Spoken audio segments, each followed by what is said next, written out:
This is the TM Master Cup Series here for race 14 of 19 from a recently built short track not 50 miles from Milan, Italy. The clutch pole award goes to Sam Morel in the 66 car. This track is part of a larger go-kart complex, actually. Sam Morel leads the field to the green flag with Eric Jackson on his outside, then two national racing cars. In the second row, Kurt Walker and Palmer Styles in the third row, and then Arto Kekkonen started in the fourth row, and you already got a lot of action back there. Sam Morel quickly was leading the field around the track at a rapid clip. The first caution fell in between the first laps, but officially came out on lap 2. Stan Rosenstrader, car number 20, gets into the back of the 62 car. Dan Klezel spins him in front of Brian Sendak. Rachel Rainsford, Alan Hodges, Gary Edwards, Scott Stoidler, Mike Whitmore all get a piece of it. Dan Klezel drives his car away, however, by now it looks like it's been through a war zone.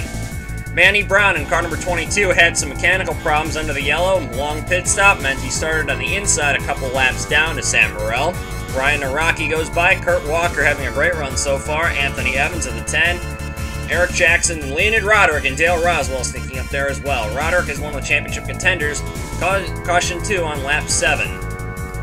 This would be involving Manny Brown, the slow lap car. However, he was running on the same pace as the leaders, roughly. However, there's really not much of an excuse for Anthony Evans running into him not once but twice and spinning him towards the pit lane. Luckily, an official jumped out of the way in time, but the officials wanted to talk to Anthony Evans following the race. They decided that spinning Manny Brown into the pit lane was unnecessarily reckless. Caution 3 flew right after the restart. No point in talking about it. Stuart Sandoval gets into the back of Dan Klezel this time and does the exact same thing that Anthony Evans did to the 22 car of Manny Brown. Stuart Sandoval's already been on probation and he's been suspended once, and the officials, needless to say, wanted to talk to him about it. Damian Snyder was having similar mechanical problems that Manny Brown had and brought his car in the pit lane for a lap. This is Craig Janser. You've never seen him before because this is his first ever race in the TM Master Cup Series. He dominated the junior race, leading almost the entire race. And he was generally running pretty well. He was running inside the top 15 and nobody had a bad thing to say about him at this point in the race. Arto Kekkonen in car number 14 was making his oval track debut. He was wrecked out of Estoril by Matt Smith in the qualifiers, and he was back with a vengeance. Fortunately for him, Smith wasn't in the race. We'll get a look at the whole pack there. Gary Edwards in car number 61 was having some mechanical problems, brought his car into the pit lane. Sam Morel in car 66 extends his lead over Ryan Naraki and Kurt Walker in the 24 car. Walker having a great run, and so is Ryan Naraki, who is good on these short tracks.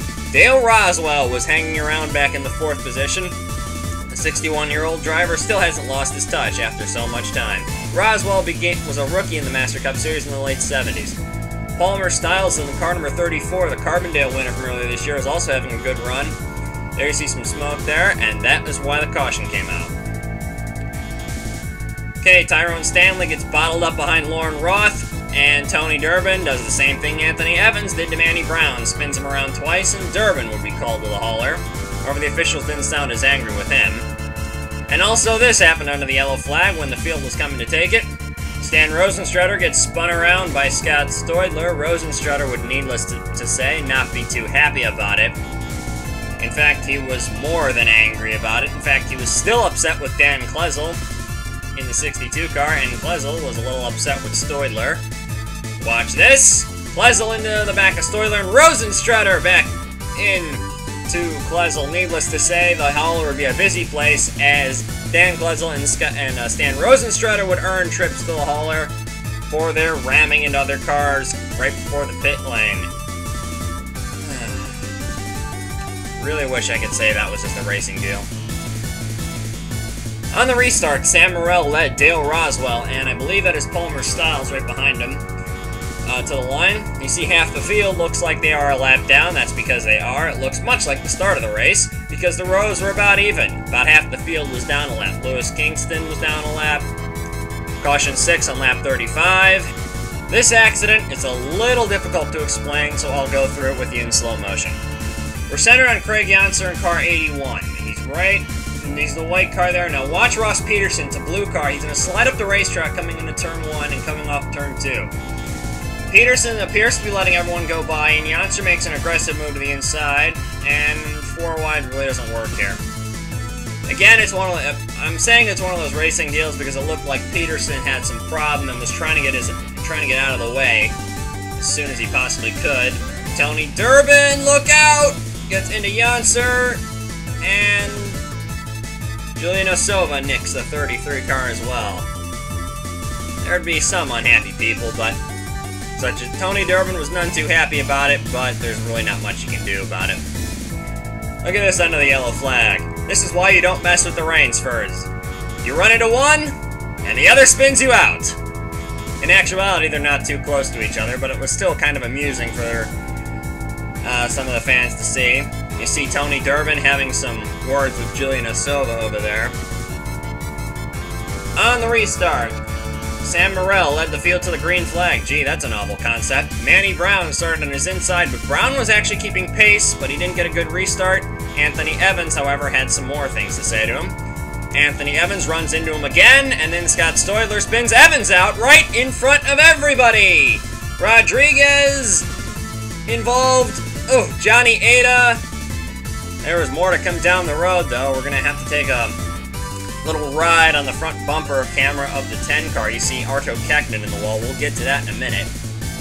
Coming into one, Anthony Evans nudges Manny Brown, shoves him out of the way, and then Scott Stoidler dumps him. Running into people and then having to lift is really a bad thing, but seems like this one could have been avoidable. Anthony's son, Colin Evans, has also been busted for wrecking people earlier in the season. Here's another look at it. There's Evans around.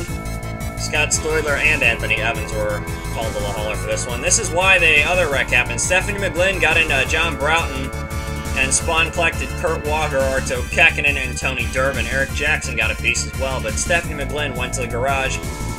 She's had several strong runs, but leads the series with DNFs. This would make it 9. Tony Durbin in the 33 car was also done for the day, and Kurt Walker, despite such a strong run, would have to go to the garage, and it's a real shame. Arto Kekkonen would do so as well. The Finn had such a brilliant drive going on for his first ever race in a Master Cup Series oval. Marcus Leonard, car number 02, would be the leader. Kurt Pliskin in car number 16, who'd been running around the top 10 almost the whole race, would restart in second. Ryan Araki in third. Cars in front of him, last cars in the lead lap. Leonard, known for his insanely aggressive driving, was quite surprisingly driving like a gentleman. Caution 8, lap 49. This accident will take some explaining as well, so I'm going to be focusing on Anthony Evans and Joseph Howard and go through it with you in slow motion. Johnny Ada in the front of Anthony Evans appears to be holding him up just a little bit. Evans and Joseph Howard think the exact same thing at the exact same time. Howard hooks the back of Anthony Evans' car, at least it looks like it. Evans comes flying up into Dan Klesla and Sam Morel and Johnny Ada. Leonard Roderick just barely avoided it. It really doesn't look like a racing deal, however, I'm tempted to say that it was, considering how perfectly Evans and Howard moved over to the inside line. Ooh! Sam Morel. Not getting any luck lately. Arguably the strongest car on the track would be going out. Ironically, his teammate Tom Delgado failed to qualify because his car was having some problems. Apparently they fixed those with Sam's car. Here's what Dan Klesl sees of this. Klesl may have been a little slow in the restart, it just bottled everyone up. Evans and Howard, and then, ooh, nowhere for Evans to go at this point. The officials wanted to talk to Joseph Howard, although they suspected it was just a racing incident. Leonard Roderick, however, seemed a little annoyed that there were so many yellows. This is under the caution flag.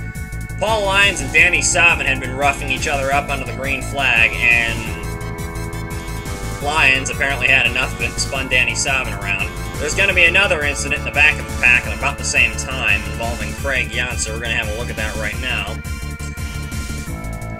Craig Janser is going to try to rough up Dale Roswell. Roswell just sticks him up towards the wall and right into the path of Matt Taylor. Janser learning not to rough up his elders in the Master Cup Series. Marcus Leonard was still the leader when they came back to the green, and look at that jump he got on everybody! Arguably the best restart I've seen in a while. Leonard gets a big lead out on the rest of the field, and everyone is left scratching their heads as to what he's doing right that they're doing wrong. Leonard led them through the first couple turns, led the lap. However, the caution flew not longer after. Revenge is a sweet thing, according to Scott Stoyler. Gets in Dan Klezel, but Klezel sends Stoyler back up into the rest of the field, collecting Stuart Sandoval, Scott Bates, and Drew Eisenman. Klezel would be called to the hauler a second time, even though he had been called there previously. Let's have a little bit of a ride on board with Stuart Sandoval in the 77. Scott Stoyler appears to deliberately spin the 62 car out. And... Oh, wow! And Stuart Sandoval gets to sit on the wall and look at the world from a different angle. On the restart, Palmer Styles made a good move on Marcus Leonard coming through the first and second turn, sorry. Zelda Ashby went with them. Dale Roswell is also in the hunt for the lead. The three cars in front of Styles are not in the lead lap. Let's have a look on board Dale Roswell's car. There's Marcus Leonard's car, the 02. Ashby in front of him. Roswell having a great run despite his, as I've said many times, advanced age. Roswell in the IBEW car was beginning to slow after a while, but he was still ahead of Leonard. A debris caution on lap 68 bunched up the field, bringing Palmer Styles back to Roswell.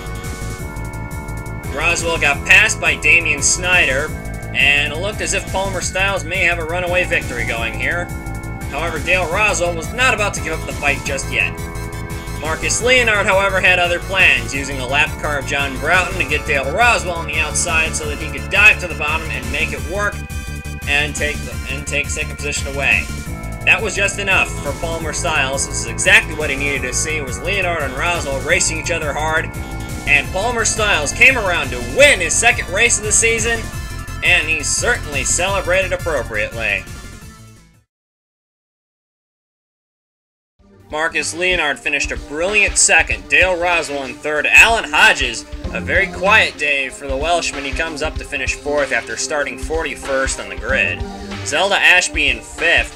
Second top five in a row for that team. This is the boost they needed. Teammate Lewis Kingston in sixth. And how about Kurt Pliskin hanging around there in seventh, shaking everything up?